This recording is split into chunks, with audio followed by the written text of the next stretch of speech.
Huzzah and well met to you merchants and masters of coin. And today I wanted to add a addendum or part two to my gold farm. If you were one of the very quick few who watched the video I last uploaded, you may have saw that this is a very similar world, and only one thing has changed. But I uploaded that video, and the very first comment by, I believe it was longtime viewer Third Hand Cargo, asked me why I wasn't using powdered snow to break the portals. To which I could only respond, I didn't know you could even do that. So I'm learning things all the time.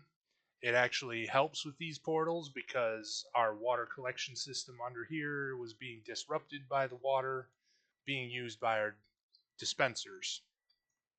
Now, don't put too much faith in this water collection system. This is just a quick build for demonstration purposes. You'll probably want to check out the first video for better collection systems and dispatch and item collection. This is just to add on because I really like a more elegant redstone system, and this one is something I designed myself, or at least arrived at myself. I did not find it by any other builder, but that doesn't mean that I'm the first one ever to do something like this. I don't want to take that credit. So we're going to use a similar lighting method to JC Plays from the video or the gold farm portal in the first video. And that is, we just have some lava and some trapdoors with some observers underneath making a clock so that we get constant block updates, letting the lava burn these trapdoors, even though trapdoors won't be caught on fire, and that will subsequently light our portals. So, what we have is a few observers. Two of them are facing each other, and then one is just facing another one so that they're constantly updating, and it forces the game to pay attention to what the lava blocks are doing, which is trying to ignite these trapdoors. Oh, hello, Rust. Uh, Longtime viewers might know I have a helper kitty. His name is Rust. You'll find him at the iron farm because where else do you find Rust? Usually. Actually, uh, you can view a picture of him on my X, formerly Twitter. Otherwise, he's part of the cat gift farm video, and you can find that on my channel as well. But anyways, these lava pools, I guess, lava containers, are going to be constantly attempting to light our portals or light the trapdoors on fire, which will eventually light our portals.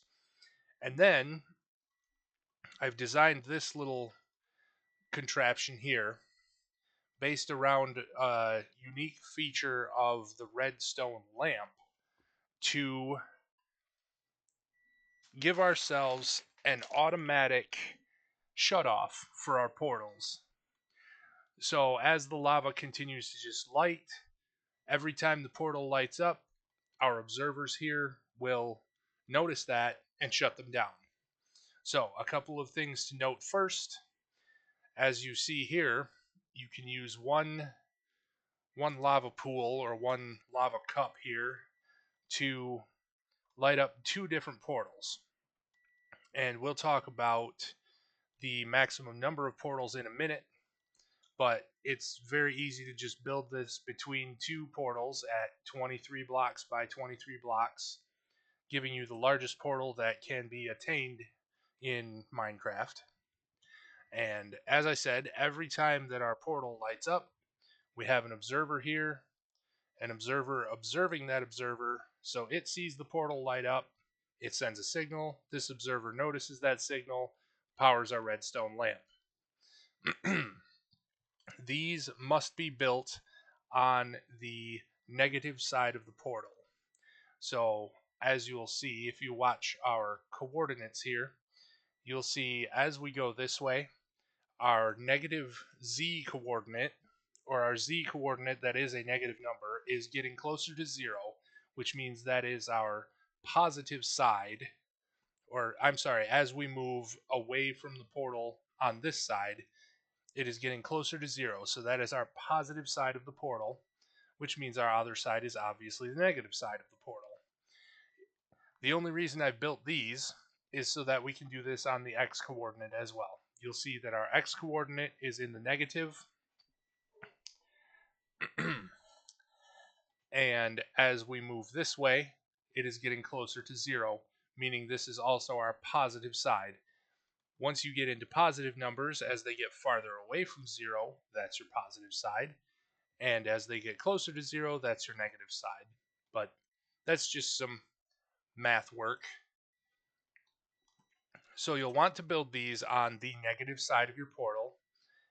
They will work somewhat on the if you place them on the positive side of the portal, but they tend to break more often. And I don't know what makes that the case. But anyways, so now that we know what's happening here, oh, also your zombified piglins will also spawn on the positive side of your portal and fall off that way generally. Otherwise, they go back through the portal into the nether, and eventually you'll have just a huge crowd of them on the other side of the portal. Because every once in a while, one of them will go back through, and if you don't check periodically, eventually you'll just have so many zombified piglins hanging out on the nether side of the portal, wondering how they got there. But anyways, the unique feature of a redstone lamp is that when it receives a signal, it will stay lit for 1 tick after that signal is removed. So we'll push the button, and after the button releases, you'll see it turns back off. But it takes a tick to do so. This is how we get a double signal. So our observer here sees the portal light, it sends a signal. This observer observes that signal and lights up our redstone lamp, which lights up. This observer sees it light up. This observer sees that observer noticing that and sending a signal, and sends a signal on to our dispenser, which dispenses our block of powdered snow, or our bucket of powdered snow, technically, which breaks the portal. But then, 1 tick later, our redstone lamp turns off, which is also observed by this observer, which is observed by this observer, and fires our dispenser a second time to scoop the snow back up. So,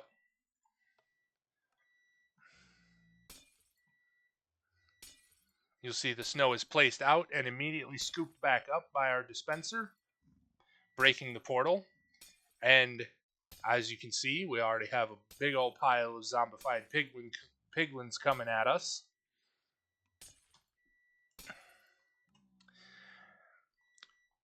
I placed buttons here as a primer because occasionally these do break. And just for a few pointers, I have been able to manage having 4 of these going at the same time, and a 5th one going at the same time. Any more than that, and it tends to... I don't know if it confuses the game code or if my computer itself is just unable to handle more than 5 of these portals flashing at a time. But one of them will break. Now, the only reason I didn't build this in a set of 5 is because these lava cups will only work on 2 sides to light up 2 different portals. So a 5th one would need its own lava cup, and as you can see, we already have quite a few zombified piglin plugging up the collection area here. So we'll turn all of these off to get rid of all that noise. If you have a portal that stays lit, just understand that you may get some zombified piglins coming out of it every now and then. As in the first video, I showed you one of the most basic farms that requires no redstone is just to have as many portals as you want. Uh, they will occasionally just disgorge zombie piglin as you stand in the center there.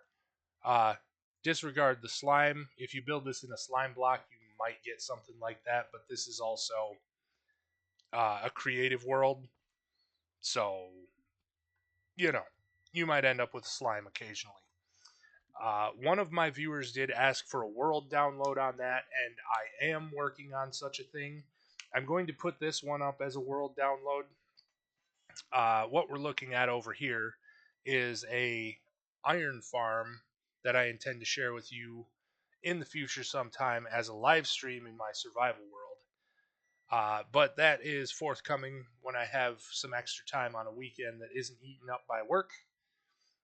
For now, I am just happy to share with you this modification to the gold farm that I really like just because I prefer things that are completely automated or smart in quotation marks. I don't know if Minecraft characters can make quotation marks with their square fingers. Anyways, as it were, if I have credited the wrong people for their comments or for their help to me in learning things, I apologize for that. The world downloads are coming. I have not forgotten about you. I do appreciate all of the subscriptions that I got in rapid succession in the past couple of weeks, and the support from all of you when I took the video down and said I had to revamp it because I learned something new. So, once again, if you could like and subscribe, I would greatly appreciate it. But I do enjoy just your views, and I enjoy the comments, and I enjoy learning new stuff from Minecraft all the time, and I appreciate all of you. So, be blessed on your next quests, and I am off to my next adventure. Good night.